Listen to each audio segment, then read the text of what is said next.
Chapter 16. What happened about the statues? "What an extraordinary place," cried Lucy. "All those stone animals. And people, too. It's like a museum." "Hush," said Susan. "Aslan's doing something." He was indeed. He had bounded up to the stone lion and breathed on him.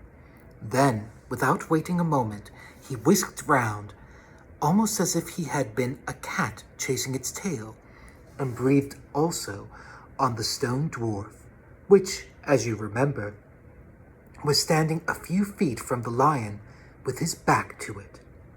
Then he pounced on a tall stone dryad, which stood beyond the dwarf, turned rapidly aside to deal with a stone rabbit on his right, and rushed on to two centaurs. But at that moment, Lucy said, "Oh, Susan, look! Look at the lion!" I expect you've seen someone put a lighted match to a bit of newspaper, which is propped up in a grate against an unlit fire, and for a second, nothing seems to have happened. And then you notice a tiny streak of flame creeping along the edge of the newspaper. It was like that now. For a second after Aslan had breathed upon him, the stone lion looked just the same. Then a tiny streak of gold began to run along his white marble back. Then it spread. Then the color seemed to lick all over him, as the flame licks all over a bit of paper. Then, while his hindquarters were still obviously stone, the lion shook his mane, and all the heavy, stony folds rippled into living hair. Then he opened a great red mouth, warm and living, and gave a prodigious yawn. And now his hind legs had come to life. He lifted one of them and scratched himself. Then, having caught sight of Aslan, he went bounding after him and frisking round him, whimpering with delight and jumping up to lick his face. Of course, the children's eyes turned to follow the lion. But the sight they saw was so wonderful that they soon forgot about him. Everywhere, the statues were coming to life. The courtyard looked no longer like a museum. It looked more like a zoo. Creatures were running after Aslan and dancing round him till he was almost hidden in the crowd. Instead of all that deadly white, the courtyard was now a blaze of colors. Glossy chestnut sides of centaurs, indigo horns of unicorns, dazzling plumage of birds, reddy brown of foxes, dogs and satyrs, yellow stockings and crimson hoods of dwarfs, and the birch girls in silver, and the beech girls in fresh, transparent green, and the larch girls in green so bright that it was almost yellow. And instead of the deadly silence, the whole place rang with the sound of happy roarings, brayings, yelpings, barkings, squealings, cooings, neighings, stampings, shouts, hurrahs, songs, and laughter. "Oh," said Susan in a different tone. "Look, I wonder, is it safe?" Lucy looked and saw that Aslan had just breathed on the feet of the stone giant. "It's all right," shouted Aslan joyously.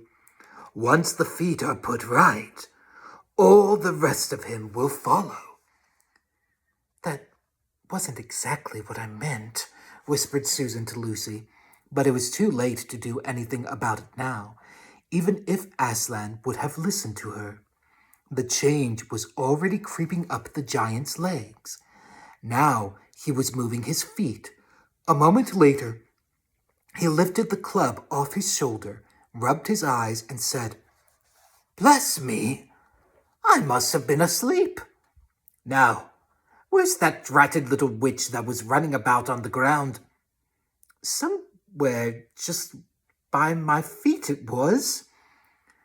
But when everyone had shouted up to him to explain what had really happened, and when the giant had put his hand to his ear and got them to repeat it all again, so that at last he understood, then he bowed down till his head was no further off than the top of a haystack, and touched his cap repeatedly to Aslan, beaming all over his honest, ugly face.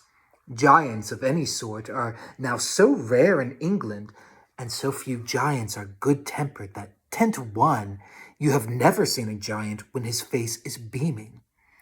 It's a sight well worth looking at. Now for the inside of this house, said Aslan. Look alive, everyone, upstairs and downstairs, and in my lady's chamber. Leave no corner unsearched. You never know where some poor prisoner may be concealed. And into the interior they all rushed, and for several minutes the whole of that dark, horrible, fusty old castle echoed with the opening of windows, and with everyone's voices crying out at once, "Don't forget the dungeons! Give us a hand with this door! Here's another little winding stair. Oh, I say, here's a poor kangaroo! Call Aslan! Phew, it smells in here! Look out for trapdoors! Up here! There are a whole lot more on the landing!" But the best of all was when Lucy came rushing upstairs shouting out, "Aslan! Aslan! I've found Mr. Tumnus! Oh, do come quick!" A moment later, Lucy and the little fawn were holding each other by both hands and dancing round and round for joy. The little chap was none the worse for having been a statue, and was of course very interested in all she had to tell him. But at last the ransacking of the witch's fortress was ended. The whole castle stood empty, with every door and window open, and the light and the sweet spring air flooding into all the dark and evil places which needed them so badly. The whole crowd of liberated statues surged back into the courtyard, and it was then that someone, Tumnus, I think, first said, "But how are we going to get out?" For Aslan had got in by a jump, and the gates were still locked. "That'll be all right," said Aslan, and then rising on his hind legs, he bawled up at the giant. "Hi! You up there!" he roared. "What's your name?" "Giant Rumblebuffin, if it please your honor," said the giant, once more touching his cap. "Well then, Giant Rumblebuffin," said Aslan, "just let us out of this, will you?" "Certainly, your honor. It will be a pleasure," said Giant Rumblebuffin. "Stand well away from the gates, all you little uns." Then he strode to the gate himself, and bang, bang, bang went his huge club. The gates creaked at the first blow, cracked at the second, and shivered at the third. Then he tackled the towers on each side of them, and after a few minutes of crashing and thudding, both the towers and a good bit of the wall on each side went thundering down in a mass of hopeless rubble. And when the dust cleared, it was odd, standing in that dry, grim, stony yard, to see through the gap all the grass and waving trees and sparkling streams of the forest, and the blue hills beyond that, and beyond them, the sky. "Blowed if I ain't all in a muck sweat," said the giant, puffing like the largest railway engine. "Comes of being out of condition. I suppose neither of you young ladies has such a thing as a pocket handkerchief about you?" "Yes, I have," said Lucy, standing on tiptoes and holding her handkerchief up as far as she could reach. "Thank you, missy," said Giant Rumblebuffin, stooping down. Next moment, Lucy got rather afraid, for she found herself caught up in mid-air between the giant's finger and thumb. But just as she was getting near his face, he suddenly started, and then put her gently back on the ground, muttering, "Bless me, I've picked up the little girl instead. I beg your pardon, missy. I thought you was the handkerchief." "No, no," said Lucy, laughing. "Here it is." This time he managed to get it, but it was only about the same size to him that a saccharine tablet would be to you. So that when she saw him solemnly rubbing it to and fro across his great red face, she said, "I'm afraid it's not much to you, Mr. Rumblebuffin." "Not at all, not at all," said the giant politely. "Never met a nicer handkerchief. So fine, so handy, so I don't know how to describe it." "What a nice giant he is," said Lucy to Mr. Tumnus. "Oh, yes," replied the fawn. "All the Buffins always were. One of the most respected of all the giant families in Narnia. Not very clever, perhaps. I never knew a giant that was. But an old family. With traditions, you know. If he'd been the other sort, she'd never have turned him into stone." At this point, Aslan clapped his paws together and called for silence. "Our day's work is not yet over," he said, "and if the witch is to be finally defeated before bedtime, we must find the battle at once. And join in, I hope, sir," added the largest of the centaurs. "Of course," said Aslan. "And now, those who can't keep up, that is, children, dwarfs, and small animals, must ride on the backs of those who can. That is, lions, centaurs, unicorns, horses, giants, and eagles. Those who are good with their noses must come in the front with us lions to smell out where the battle is. Look lively and sort yourselves." And with a great deal of bustle and cheering, they did. The most pleased of the lot was the other lion, who kept running about everywhere, pretending to be very busy, but really in order to say to everyone he met, "Did you hear what he said? Us lions. That means him and me. Us lions. That's what I like about Aslan. No side, no standoffishness. Us lions. That meant him and me." At least he went on saying this till Aslan had loaded him up with 3 dwarfs, 1 dryad, 2 rabbits, and a hedgehog. That steadied him a bit. When all were ready, it was a big sheepdog who actually helped Aslan most in getting them sorted into their proper order. They set out through the gap in the castle wall. At first, the lions and dogs went nosing about in all directions. But then suddenly, one great hound picked up the scent and gave a bay. There was no time lost after that. Soon all the dogs and lions and wolves and other hunting animals were going at full speed with their noses to the ground, and all the others streaked out for about half a mile behind them, were following as fast as they could. The noise was like an English fox hunt, only better because every now and then, with the music of the hounds, was mixed the roar of the other lion, and sometimes the far deeper and more awful roar of Aslan himself. Faster and faster they went as the scent became easier and easier to follow.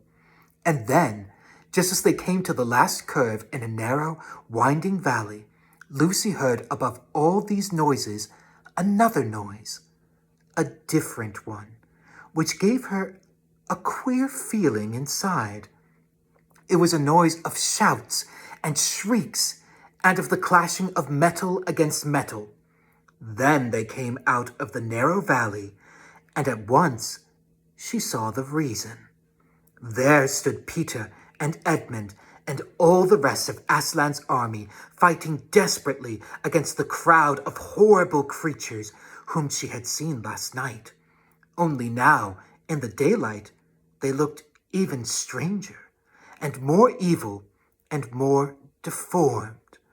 There also seemed to be far more of them. Peter's army, which had their backs to her, looked terribly few, and there were statues dotted all over the battlefield. So apparently, the witch had been using her wand. But she did not seem to be using it now. She was fighting with her stone knife. It was Peter she was fighting, both of them going at it so hard that Lucy could hardly make out what was happening. She only saw the stone knife and Peter's sword flashing so quickly that they looked like 3 knives and 3 swords. That pair were in the center. On each side, the line stretched out. Horrible things were happening wherever she looked.